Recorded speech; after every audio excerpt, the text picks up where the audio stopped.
ஹாய்ங்க. வணக்கம் எல்லாத்துக்கும். இன்றைக்கி நம்ம எண்ணெய் கத்திரிக்காய் குழம்பு பார்க்கலாங்க. சரிங்களா? அதுக்கு தேவையானது கத்திரிக்காய், தக்காளி, மல்லி, சீரகம், மிளகாய், வெங்காயங்க, சின்ன வெங்காயம். ஓகேங்களா? இதெல்லாம் வறுத்தரலாம். மல்லி, சீரகம், மிளகு, மிளகாய் இது வந்து எண்ணெய் ஊற்றாம வணக்கணுங்க. வறுத்தரலாங்க. இது வறுத்து தனியாக வச்சுட்டு ஃபஸ்ட்டு இது தனியாக எண்ணெய் ஊற்றாம வறுத்துக்கலாம். அப்புறம் சின்ன வெங்காயமெல்லாம் போடணும். சின்ன வெங்காயம் தக்காளியுமே தனியாக வறுத்துக்கணும். சரிங்களா? சின்ன வெங்காயத்தை போட்டாச்சு, தக்காளி போடலாம். எது எது எவ்வளோன்னு சொல்லி நான் டிஸ்கிரிப்ஷனில் கொடுத்துட்றேன், நீங்கள் பார்த்துக்கோங்க எவ்வளோ அளவுன்னு. ஓகேங்க, இருங்க எண்ணெய் ஊற்றிக்கலாம். இதுக்கு கொஞ்சம் எண்ணெய் ஊற்றணுங்க, அதுக்கு எண்ணெய் ஊற்றாமலாம் வறுக்கணும்.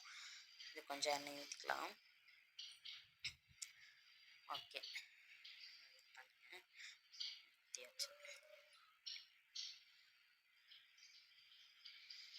எண்ணெய் ஊற்றி வணக்கிக்கலாம். சாப்பாட்டுக்கு செமையாக இருக்கும் இந்த குழம்பு.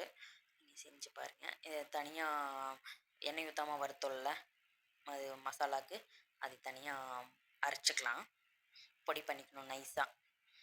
பொடி பண்ணி இது கூட வெங்காயம் தக்காளி வந்ததில்ல அது கூட போட்டுக்கணுங்க. இருங்க போட்டுக்கலாம். அடுப்பு ஒன்றும் ஆஃப் பண்ணல. இது போட்டு அதுக்கப்புறம் ஒரு கிளறி ஆஃப் பண்ணிக்கலாம். இருங்க கிளறிக்கலாம். தேங்காய் ஒரு 1/4 கப்பு, மூடி தேங்காய்னு வச்சுக்கோங்க. நான் அதிகமாக யூஸ் பண்ண மாட்டேன், அதனால் கொஞ்சமாக போட்டுக்கலாம். வறுத்துக்கலாம். இப்போ அடுப்பை ஆஃப் பண்ணிவிட்டு புளி போட்டுக்கலாங்க. ஒரு லெமன் சைஸ் புளி போட்டுருக்கிறேன். போட்டு அந்த சூட்லேயே கொஞ்சம் இது பண்ணிக்கலாம், வறுத்துக்கலாம். மஞ்சத்தூள் கொஞ்சம், உப்பு கொஞ்சம் போடணும். ஏன்னா நம்ம கத்திரிக்காய்க்குள்ளே மசாலா வைக்கிறதுனால உப்பு இப்போவே நான் அரைக்கிலேயே போட்டுருவேன் எல்லாத்தையும். போட்டுட்டு வறுத்துக்கலாம். இருங்க கொஞ்சம் உப்பு போட்டுட்டு கொஞ்சம் போட்டு வறுத்து அதை ஆறிடுச்சுங்க. இப்போ ஆறுனதாக அரைச்சிக்கலாம்.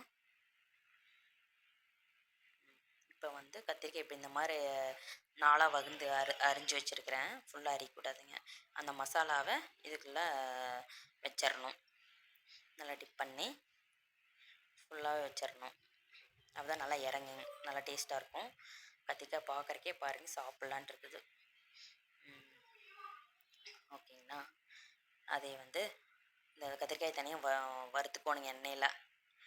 எண்ணெய் ஊற்றி அந்த கத்திரிக்காய்க்கெல்லாம் மசாலா வச்சுருக்குறோம்ல அதை தனியாக எண்ணெயில் வறுத்துக்கோணும். நல்லா பொரிக்கிற மாதிரின்னு வச்சுக்கோங்க. எல்லா கத்திரிக்காயும் போட்டுடலாங்க. எல்லா கத்திரிக்காயும் போட்டு அது கொஞ்சம் நல்லா எண்ணெயிலேயே நல்லா வணங்கணுங்க. நல்லா வணங்கட்டும். எல்லாத்தையும் போட்டுக்கலாங்க. நான் ஒரு 11 கத்திரிக்காய்க்கு மேலே எடுத்துருக்கிறேன், சின்னதாக. ஓ சூப்பராக வந்துட்டு இருக்குது போங்க. வேகிட்டே இருங்க, திருப்பி விட்டுக்கலாம். அவ்வளோதாங்க, வெந்துருச்சு. எண்ணெயில் நல்லா வெந்துருச்சு. அடுத்தது தாளிப்பு கொடுக்க வேண்டியதானுங்க. இருங்க இன்னும் கொஞ்சம் நேரம். போதும். இந்த ஸ்டேஜ்க்கு வந்தோடனே ஆஃப் பண்ணிவிட்டு தாளிச்சிக்கலாம். வழக்கம் போல் எண்ணெய் ஊற்றி கடுகு கருவேப்பிலை எல்லாம் போட்டு தாளிச்சிங்க. அந்த மாதிரி தான் தாளிக்கணுங்க. அவ்வளோதான், எண்ணெய் ஊற்றியாச்சு. கடுகு போட்டுக்கலாம். இருங்க கடுகு போட்டு சின்ன வெங்காயம் கட் பண்ணாமல் அப்படியே முழுசாக தெளித்து வச்சுருக்கிறேங்க. சின்ன வெங்காயத்தை போட்டுக்கலாம். கருவேப்பிலை போட்டு சின்ன வெங்காயம், ஒரே ஒரு வரமிளகா போடுவேங்க தாளிக்கிறதுக்கு. அரைக்கிறது தனியாக போட்டாச்சு. அவ்வளோதாங்க. இது கொஞ்சம் வேகட்டுங்க. எண்ணெயில் வந்துருச்சு. இன்னும் கொஞ்சம் ஒரு 2 நிமிஷம். ஓகேங்களா? அவ்வளோதாங்க. கொஞ்சம் எண்ணெயில் வந்தோடனே நம்ம இப்போ கத்திரிக்காயை ஆட் பண்ணணும். போட்டுக்கலாம்.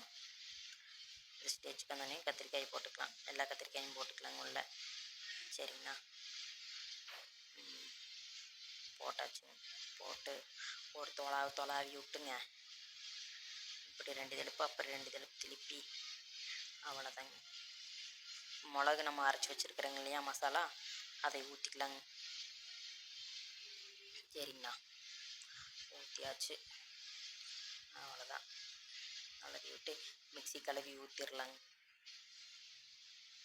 ஊற்றியாச்சுங்க. உப்பு நான் மசாலா கூட போட்டு அரைச்சனால இப்போ போடலை.